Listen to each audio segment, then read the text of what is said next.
and welcome to another episode of the Odd Lots podcast. I'm Joe Weisenthal. And I'm Tracy Alloway.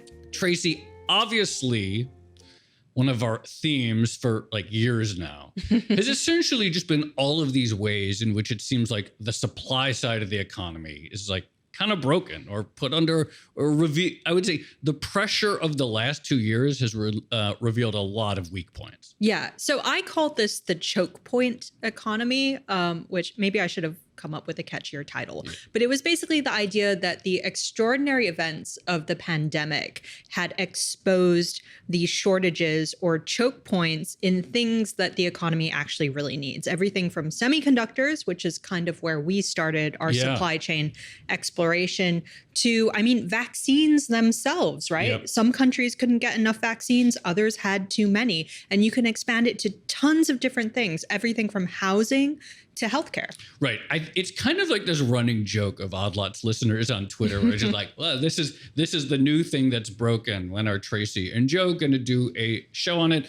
But it also does, when you have this like these myriad broken aspects of the supply chain or shortages or choke points or bottlenecks, it sort of like gets the question, like, is there like a bigger effort that can be made? Because you can tackle these one at a time. And of course that's being done, and private companies and governments are working on that one at a time.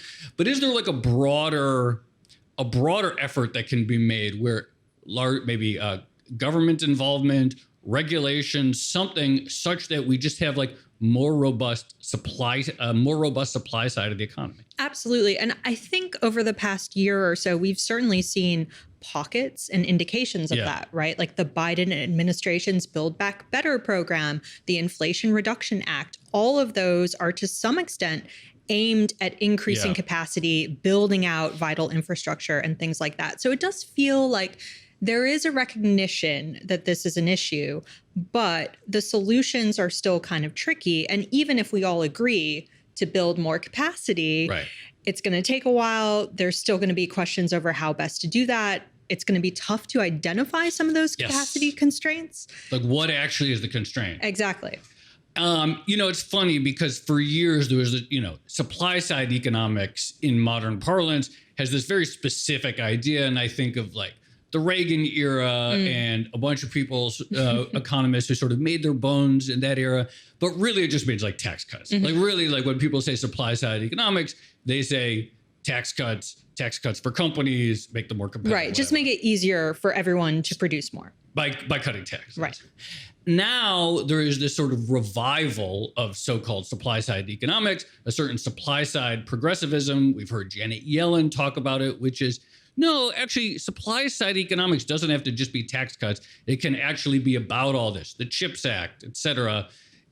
Active efforts in which the government, in theory, can play a productive role in making more robust, resilient, and abundant supply side capacity, which speaks to both the shortages, the inflation that we're experiencing right now, and just like what does it mean to have an economy that just delivers more goods for the public. Yeah. And to some extent, it's almost a return to Keynesianism, right? Yeah, it's about smoothing not business cycles necessarily, but smoothing like the investment cycle. If markets aren't doing it by themselves, then maybe the government can step in and say, actually, we need to build up this specific area of the economy or this particular piece of infrastructure. Absolutely. So our guest today is someone who I think has been very influential on building out in public this idea of like a new supply side progressivism, or reclaiming supply side economics as something that's beyond just cutting taxes or cutting interest rates, and actually optimistic about the role that governments can play in alleviating some of these bottlenecks and shortages and, not running into all these scarcities again, and just delivering more stuff, more housing, more goods for the public. We are going to be speaking to Ezra Klein, columnist at the New York Times and the host of the podcast, The Ezra Klein Show. So big voice on this topic. Ezra, thank you so much for coming on Odd Lots. Thrilled to be here on one of my favorite shows. Thank you. It's funny, when we first talked about coming on, you coming on the podcast is like, well, the Democrats build back better climate plan. It's completely failed. So let's talk about where they go next. But I guess you, in saying that it completely failed, like this is like what duped Mitch McConnell and why they sort of got this done, because the Democrats did a very convincing job convincing the public that it had failed, and then only to turn around at the very last minute. So we had to sort of like re-scrap even what we were going to talk about, because the premise of our initial plan was undermined by the fact that the Democrats passed this. Yeah, I didn't mean to rope you into my ultimately completely successful scheme to pass the Inflation Reduction Act, but you know, there has to be collateral damage in this kind of work. So, okay, maybe just to begin with, give us like the definition. What is modern supply side economics or supply side liberalism versus, demand side economics, and also the supply side economics of the things that are often considered a dirty word associated with Reagan, tax cuts, that sort of thing. Yeah, the definitional work is always a little trickier. So modern supply side economics is Janet Yellen picking up sort of some of this framing and bringing it into Treasury and around the Biden agenda. And we can talk about that. But sort of before that, what I've been trying to push for a while, what I call supply side liberalism, is pretty simple. Look, I'm a liberal. I have spent most of my career arguing and still argue that we should subsidize this or that, do that, cash transfer, expand health insurance to more people. But liberals, I think, over decades have become very used to looking at the economy and looking at demand side problems, looking for where we can subsidize a solution, right? Do people need health insurance? Let's give them a check to get more health insurance. That's fundamentally Obamacare. Do they need housing? Let's give them a Section 8 voucher. Do they need schooling? How about a Pell Grant? What we're not as good at is looking and seeing first where the problem is a supply problem. We don't have enough of the thing we want to give people, or the thing doesn't exist at all, because pulling technology forward to me is a very, very important piece of supply side liberalism.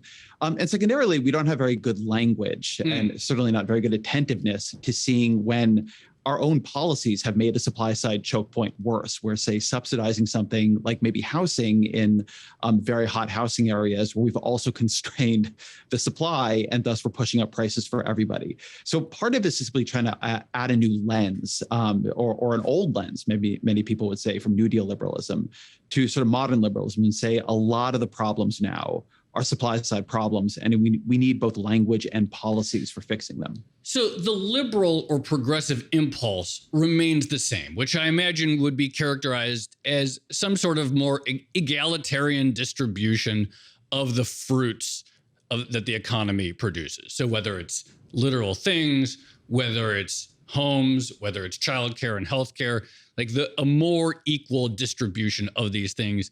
The goal is the same, but we're used to talking about, well, the way to do that is checks so that someone can have a voucher for childcare or something, but in a capacity constrained environment. And one of the things that didn't get into the IRA, I believe, was anything having to do with childcare. And in theory, it sounds like, yeah, sure, you could like give people checks and give people more access to childcare. But without more childcare facilities, without more teachers, without more people who can look after children, you're going to just run into constraints. You may not actually get the outcomes that you're hoping to see. Yeah, 100%. So let me say two things about that. So number one, I don't want to say this is simply about distribution. Okay. A lot of it is about the ability to have flourishing lives in ways where we don't currently have the thing we want to distribute. So if you think of, say, what is happening in the IRA with a lot of the clean energy infrastructure they want to build, some of that is, of course, making it easier to get things we have today. Actually, you're really not going to be able to use those subsidies for the current generation of EV cars. But in theory, an electric car subsidy could get you an electric car soon, though we can talk about supply bottlenecks there. But much of what that is doing is trying to create clean energy options that don't really exist right now. Certainly at the level of plentitude, we need them to exist. Things like hydrogen, things like next generation, basically pick your next generation energy source. Yeah. They're trying to at least subsidize it somewhat. So I do want to note that the ability to pull forward innovations and possibilities that would allow for all kinds of goals that I have, that many, I think, liberals share, that could not be achieved now, or the politics of them would not work out now, I think is an important piece of it. And it gets to things that might need to be rethought or thought through on the level of institutions and grant science funding. But then your other piece of it on childcare, I think is exactly right. And a lot of this for me, I mean, I live in San Francisco, California. I come from California. I grew up in Irvine, California.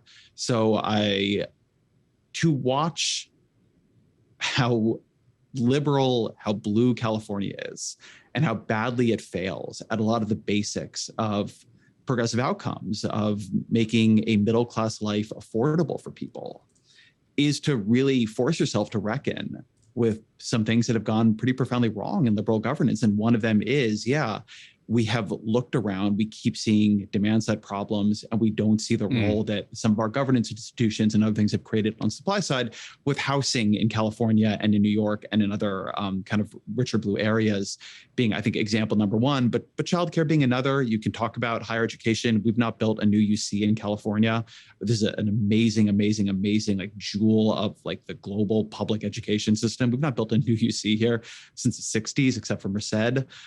It is very, once you begin looking at the paucity of ambition on the supply side, it becomes a little bit hard to stop seeing it. So I'm just going to jump in real quickly and ask one of the devil's advocate questions.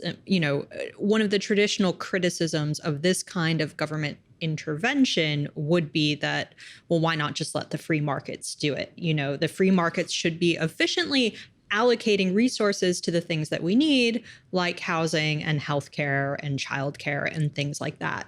What's your response to that criticism? Wouldn't it be nice? Look, there are places here where I do think deregulation is a big part of the solution. So I think housing has a very, very big component where if we let the market do more of the work, the market would actually respond not immediately, not perfectly, but a hell of a lot better than what we've allowed to have happen in places like, Northern California.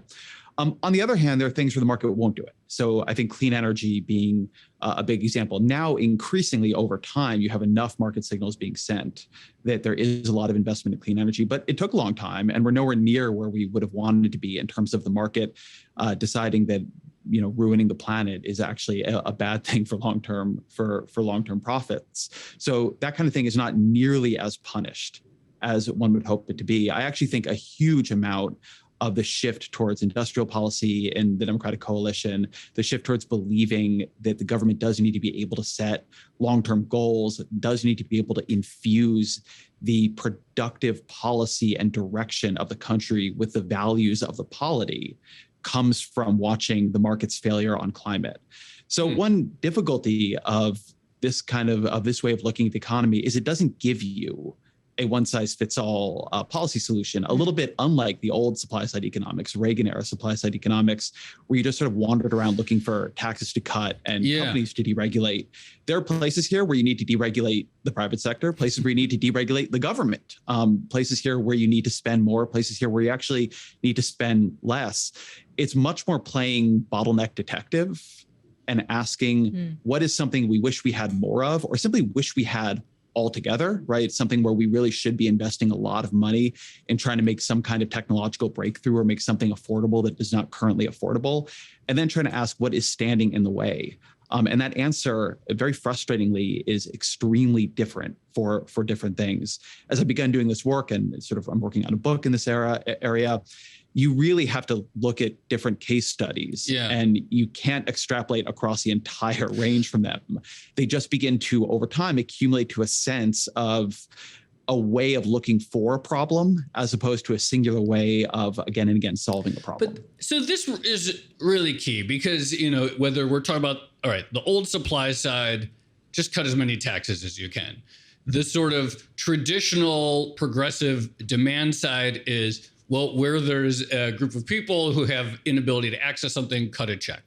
And both of them may have their roles, but the solutions aren't clearly as simple when we're talking about something as sprawling as lack of supply side capacity. And your term bottleneck detective is good. In all of these things, we talk about them all the time on the show. It's like, okay, we seem to have gotten bad at chips manufacturing. There are a lot of people waiting Last year we saw dwell times at the port of Los Angeles reach weeks because we didn't have port throughput. It's like one thing after another. And as you say, they're all very different. But is a good bottleneck? Are there certain broad principles that a good bottleneck detective could have that would start to a general theory perhaps of being a bottleneck detective, such that you start finding these and identifying good solutions in a good rhythm? Yeah, I think so. And that brings up a lot. So let me say a couple things quickly. So one dimension of this is outcomes people actually want, right? When people organize to stop dense development from coming into their community, that isn't some accident. They actually want the outcome we're getting. Now, we may say that as a political system, as a polity, as the state, as opposed to the city, we don't want that. And we're going to try to pull the responsibility or pull the voice away from them. But that's a case where you're looking at, we have many institutions meant to raise up different voices, particularly though not only marginalized voices. A lot of this comes out of a sort of liberal counter movement in the 60s and 70s, your Ralph Naders, your Rachel Carsons, et cetera, that was correctly responding to a period, not just in American politics, but in liberalism, where the building really was quite heedless, where the needs of communities really were run over, where people really were dumping toxic poisons into streams and into waterways and into the air with no real look at what it might mean. And so a lot of institutions, a lot of nonprofits, a lot of statutes were passed to make it easier for people to jump in front, to be conservative about it, to jump in front of these mechanisms and yell stop. And now, at a time when we need to do things really fast, say to decarbonize, those exact same problems, those exact same solutions have become today's problems. So part of it is looking for, what I think of as institutional crusts, right? Where do we have long-running processes that were maybe passed correctly, were maybe passed with all good intentions, were maybe passed and even solve the problems they were meant to solve, but have now become captured for other reasons. One piece I did that I think is a good example of this is in New York, in I think it's 2019, they passed congestion pricing, which is like the most pro-environmental idea you can possibly have. You're going to tax cars coming into New York City, and you're going to move that money over to the MTA. And congestion pricing has been held up now for 4 years in environmental review. Because, and I've spoken to the Biden administration and I've spoken to the players in New York about this, and everybody wants to get it done. And what you'll hear is like, well, we're just afraid we're going to get a lot of lawsuits. And so we have to do this, very, very lengthy environmental review with all these meetings to protect ourselves, which is fine on some level. But on another level, when your environmental bills are blocking pro-environmentalist policies, you have to begin to ask what has gone wrong there. And so another place I just look at is affordability. When you have a big affordability problem, and I think we know where we have very big affordability problems, we have them in many areas in housing, we have them in childcare, we have them in higher education, we have them in healthcare. I think that is a place to begin looking for supply side problems as well. Now, you'll get different ones in different spaces there, but I think just in general, and we can talk about this more broadly, I think just affordability crises should be a signal that something has gone wrong. If there's a reason we can't produce more of the thing, well, okay, fair enough. But a lot of those things, we know there's no, it's not like the only way to get more childcare centers is to get more lithium out of China, right? I mean, we have the technological means to set up a daycare. Yeah. If there aren't enough daycares, then the question of why becomes very salient and should be an answerable question. I just had a vision of a daycare with all these little toddlers driving tiny electric vehicles around. Cute. And that's why they need the lithium from China. I'd like to see my son driving. This is the future liberals want. Excellent. Okay.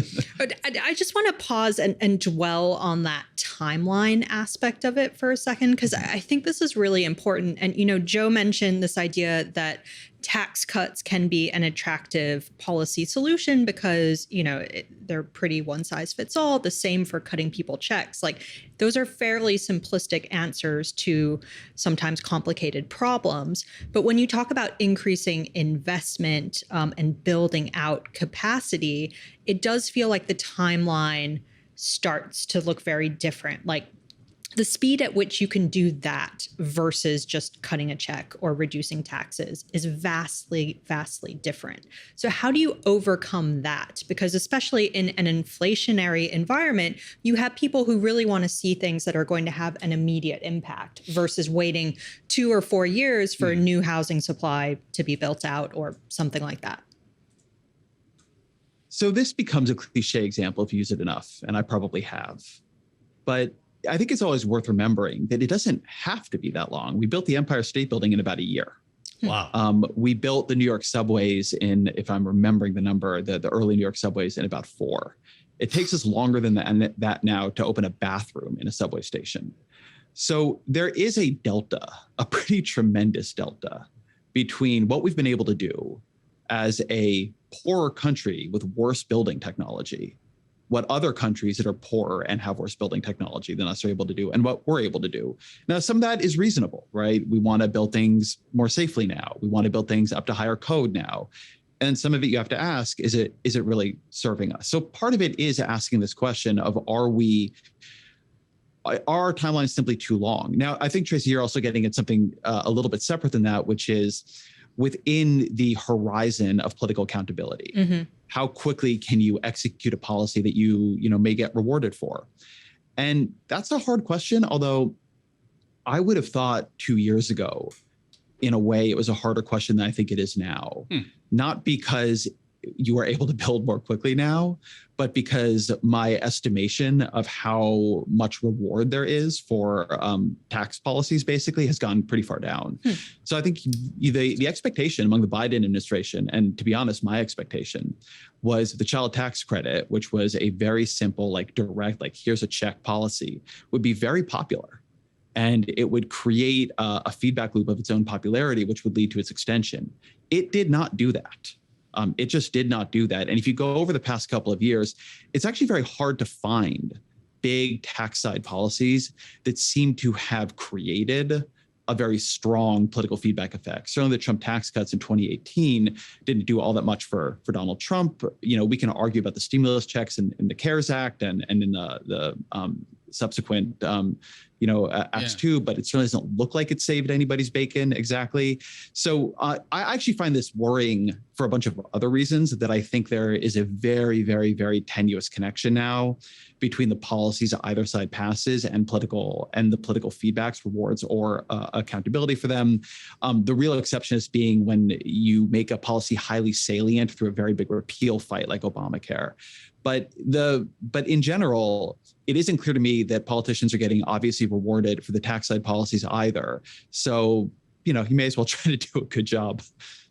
Well, speaking of policies, let's just pause right here, because we did have 2 pretty extraordinarily big pieces of legislation passed in the last, 2 months, basically. And you are the original wonk, and you made your career because you're extremely good at sort of taking these big policy things and writing about them and talking about them in a way that people can understand. So these 2 bills, CHIPS and IRA, someone comes to you and says, Ezra, what's in these bills? What do they do? What are they going to do for me? How are they going to expand supply side capacity? Why don't you give us this short Ezra Klein summary of these pretty extraordinary legislative accomplishments that up until very recently, people thought there was no chance of this administration getting?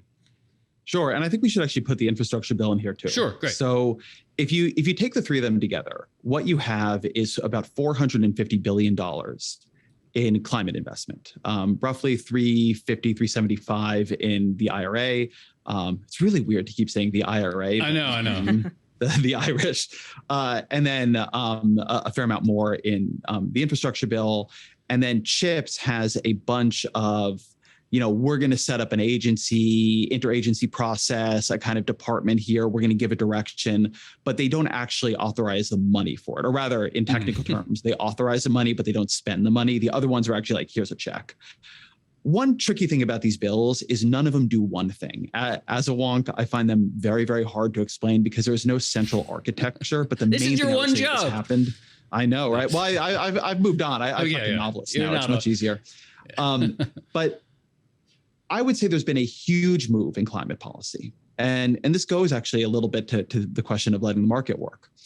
You go back to 2000 and what was it, 2010 or 11 when they were doing Waxman-Markey, the big cap and trade bill. The theory for a long time was we were going to price the externalities of carbon. As such, the market would then begin sending signals across the entire market, so that the response from both government and consumers and private companies would be to begin investing much more in clean energy and infrastructure for clean energy and products that use clean energy, and less in things that they use a lot of fossil fuels. For a bunch of reasons, there's been a big movement away from that. And so now what they're trying to do in the IRA and to some degree in the bipartisan infrastructure bill is they're trying to sort of wander around with checks, with tax rebates, with tax credits, and say, look, if you can set up domestic, and this is actually pretty important because they are putting a lot into the bucket of not just trying to create clean energy infrastructure and supply chains and product chains, but create them in America. If you can create enough of this chain here, we will give you a tremendous amount of, subsidies, or we'll be guaranteed purchasers, or whatever it might be. So they're basically just trying to spend their way to a very, very, very large decarbonization, both push, but also industry in America. I really think you have to understand what Biden is doing here as also an idea about the future of the economy. And I've been thinking about how will we know in 10 years if this worked? Yeah. One way to think about it is, well, we'll know because we will have gotten, I think the estimate out of the group in Princeton and others is about 2/3 of the way to the Paris climate, our target under Paris climate. I think another way, though, that I think, if it doesn't happen, we're all going to have to answer for it a bit, is there a really strong domestic next generation battery manufacturing sector in America? They're putting a lot of money into that and some other things like that. And if those industries don't build up here, then that'll be a real point for the people who say, you can't use industrial policy to create these kinds of industries. Right. That's one layer of this. The bills do a bunch of other things, it should be said. So there's a huge amount of tax policy in the IRA to pay for not just the climate investments, but also to just pay down the deficit a bunch to make Joe Manchin and to some degree Kristen Sinema happy. I would want to bone up on that more before I talked it through right here. And then there's obviously a fair amount of extension of Obamacare health insurance subsidies. CHIPS is primarily a little bit to the side of this. CHIPS it comes out of Competes and I think it was called the Competition and Innovation Act, this huge Christmas tree kind of legislation for every R&D idea and domestic manufacturing idea anybody in Congress had. That eventually got whittled down to primarily being an idea about reconstructing domestic semiconductor manufacturing and innovation, with the idea being these are such a critical component of both the current and the next generation economy, that to be dependent on other countries for them, particularly other countries either that don't like us or that could be easily invaded by countries that we have a complicated relationship with, like say Taiwan, is a critical national security not just failure, but vulnerability. And so I think CHIPS sits a little bit differently, whereas the IRA I think of as very much like a supply side progressivism bill, right? We're going to invest hugely in the supply side of this very, very central to progressivism now goal, which is decarbonizing the economy and slowing climate change. CHIPS is very much a national security, the two parties can still somewhat come together to try to pass anti-China or compete with China kind of legislation. And there too, a little bit like batteries are going to be a really big test for the IRA, whether or not we're able to create the semiconductor capability and industry in America is going to be a really big test of whether or not it is possible for this kind of industrial policy to work.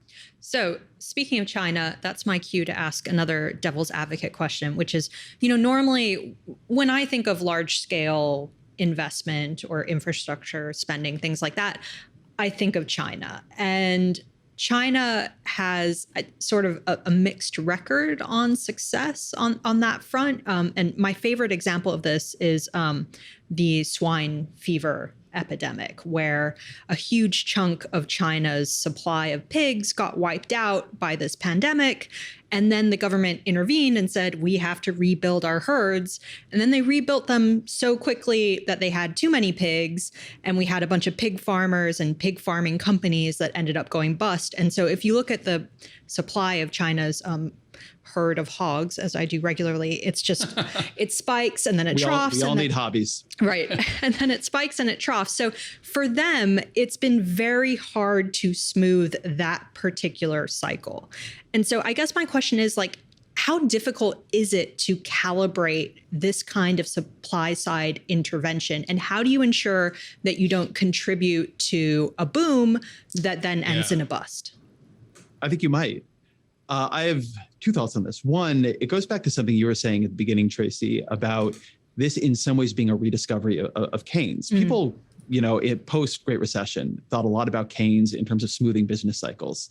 But I, in many ways, think of the central contribution of modern monetary theory to our discourse being the rediscovery and the central central focus on the old Keynes quote, whatever we can actually do, we can afford to do, which I might have slightly wrong in memory. But after that, all my new Keynesian friends, your Larry Summers and Jason Furmans and everybody said, oh yeah, we've always believed that. And I thought, well, you never mentioned it, actually. It was not something you all said. But to open up that quote a little bit, there are things we want to do that we cannot currently do.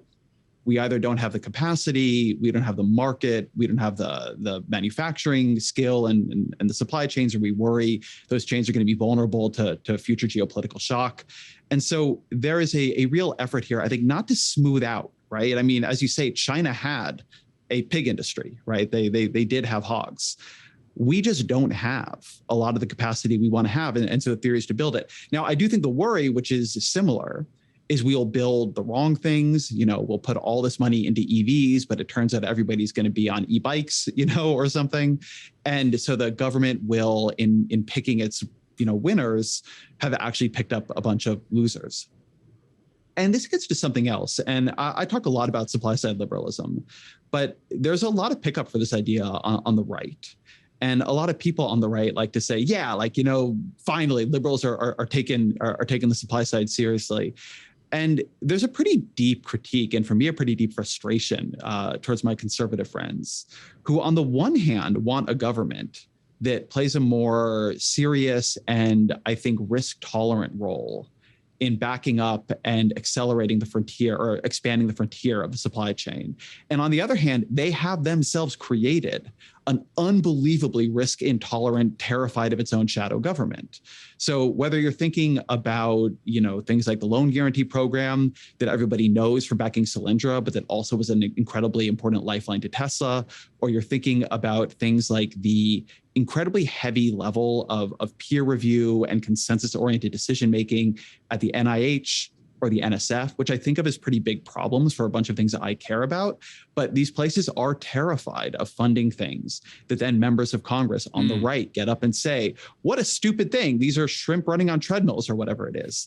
A lot of science looks weird. We need a government. The role government should be playing in a lot of these areas is to be investing in things that might fail. To your point about the government earlier, the market earlier, there are things the market does really well. And the market is really, really, really good at betting on things that are pretty likely to turn a profit. And there are places where maybe we need to deregulate, or places we need to give a little push or make things a little bit easier. But in general, if you didn't do anything on electric vehicles right now, the market is moving in that direction, maybe a little slowly, compared to what we would like, but it is definitely moving in that direction.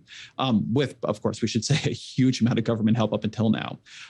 But there are things that are just too risky. There are things that just, if they paid off, it would be unbelievably great, but they very likely won't pay off. And we need a government able to make a lot of bets like that and absorb not just financially a bunch of failure, but, and this is a much harder part, and the part where the right plays a very toxic role, it needs to be able to politically absorb a bunch of failure. If you spend all this money and you don't get any big failures, right? You spend all this money and you do all this backing up of things and you bet on all these technologies, and there's nothing we can say at the end of it. Hey, that really didn't work out. You really picked wrong there. Then we have way, way, way erred on the side of making overly safe bets. You really want a bunch of things where if one of the 15 pan out, it's transformative. as opposed to 15 things where 14 of the 15 obviously pan out. And as such, the market could have done it just fine. The market has never, as far as I know, funded a shrimp running on treadmills startup, which is an obvious market failure and a clear reason why we need the public sector. I believe I'm pulling that from something real. Okay, maybe if I remember. Maybe so there are all these things.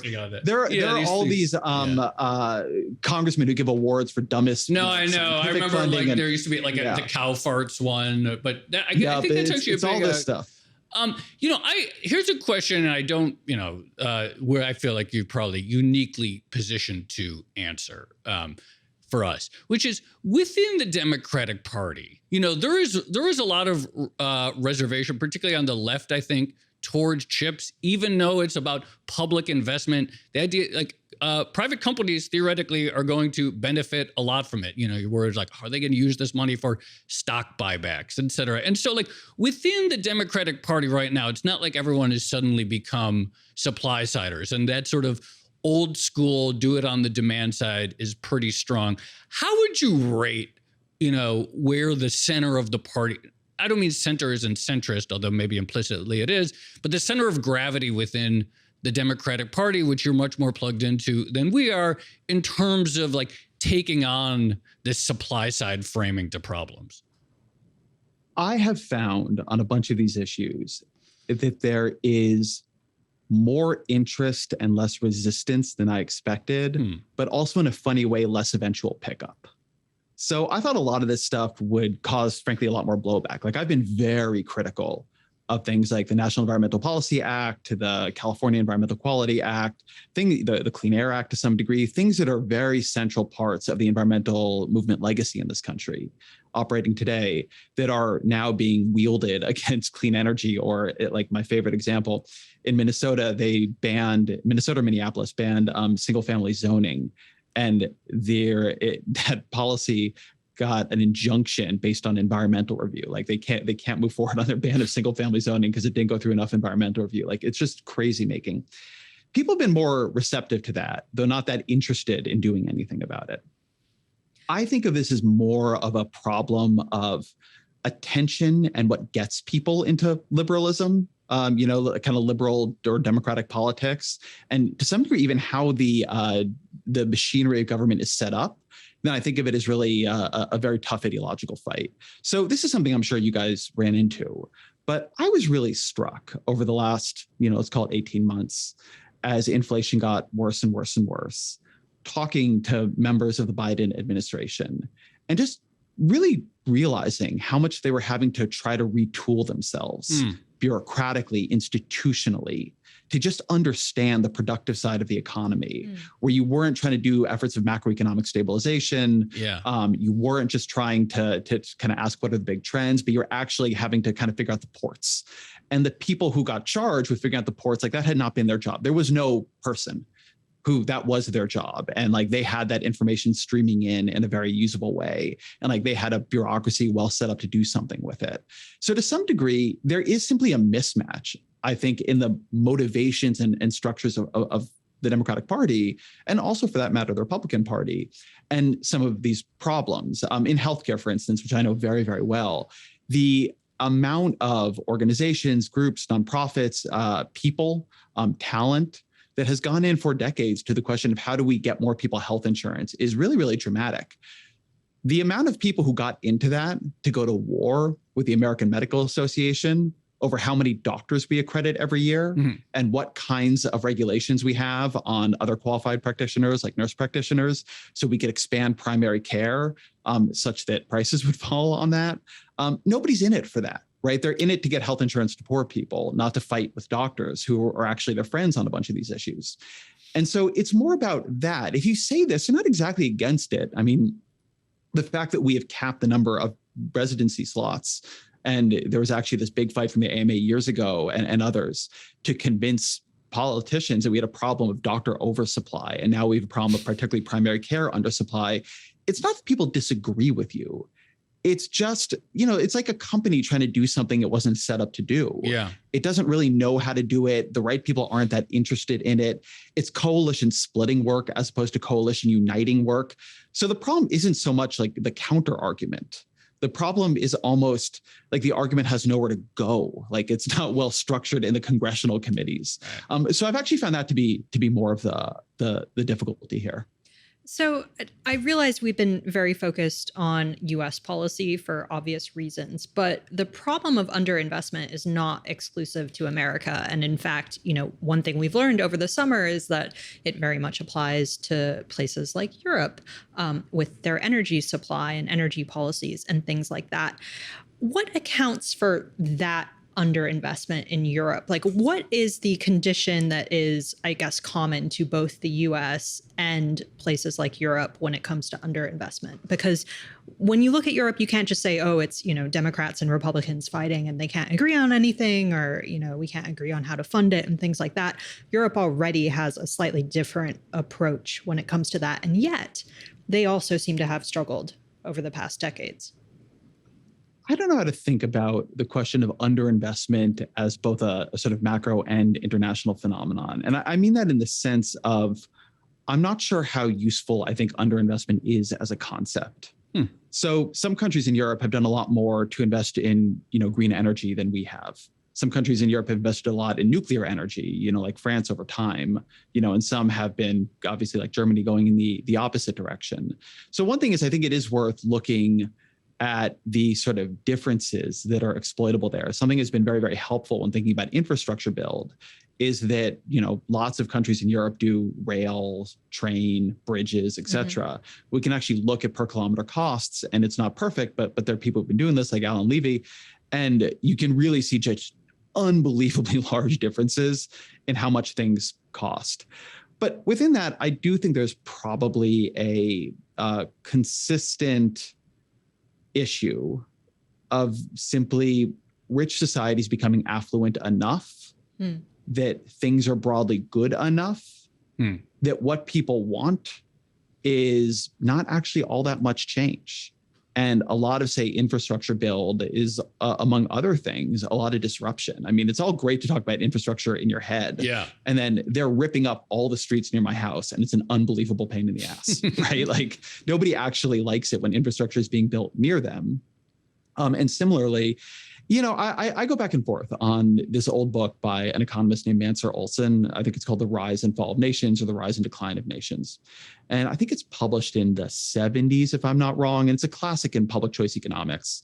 But he's basically trying to explain why are Japan and Germany, which were bombed out during World War II, growing so much quicker than the UK and some other countries. And he comes to this argument that is wrong in a bunch of its particulars now that we have a longer time series on it, but is clearly right in its general thrust, that stable, affluent societies build up these very, very thick networks of interest groups that are trying to get their bit of the pie. I think he misses that they also get a lot of actor networks that are not just trying to redistribute money to themselves, but also just are trying to get their values instituted in society, even when that would be bad for their bottom line. But we have a lot of that, where people are trying to fight for the way they want a community to be, as opposed to what their housing, values could actually be. He talks about complex agreements as countries become, again, more affluent, more stable. They begin to become you need a lot of complex negotiations between different players who, due to their longevity, due to their power, due to sort of move towards more small d democratic processes, have a real hold in the system. And so being able to negotiate these increasingly complex negotiations becomes a core thing that you're rewarding people for, and a lot of your talent goes into those areas, as opposed to, say, engineering. I think it's Patrick Collison of Stripe who has made the point that if you're really into high-speed rail in America, you're just not going to be very productive, because there just isn't a lot of high-speed rail being built. And even though they are still working on things like the California High-Speed Rail Initiative, it's really, really slow. It's really expensive. Like, we have made a lot of engineers here unproductive, and it's a big pain to be an engineer working on these things. I'm just flooded now with people working on domestic infrastructure projects who want to tell me about how miserable their lives are. Whereas, like, working on crypto up until a couple months ago was super fun, because nobody told you no, and everybody just shoveled money on you. So I do think something that's probably consistent, I think the reason I'm a little skeptical of underinvestment sometimes is that there's what our investment could be getting us at its current levels and what it is getting us. But nevertheless, like, there is clearly these societies are all turning dials in a billion different ways against building, against risk, and it just becomes sludgy. And then, you're a young person thinking about where to go and like where to make your mark. And it's like, you go into these mediator industries like, corporate law and management consulting and finance, as opposed to the actual building stuff industries. And that stuff, cycle after cycle, begins to have a real effect. I think this is the second episode of late where the conclusion is we got to kill this crypto thing so people can work on something productive. Ezra Klein, it was so great to have you on. We're out of time, but we could actually go for a long time. And as all the good conversations, all our best conversations give me like 5 ideas for episodes, including, we got to talk more about environmental review, and we got to talk about old environmentalism versus new environmentalism and all this stuff. So great to have you on the show. Really appreciate you coming on Odd Lots. Thank you. I love being here.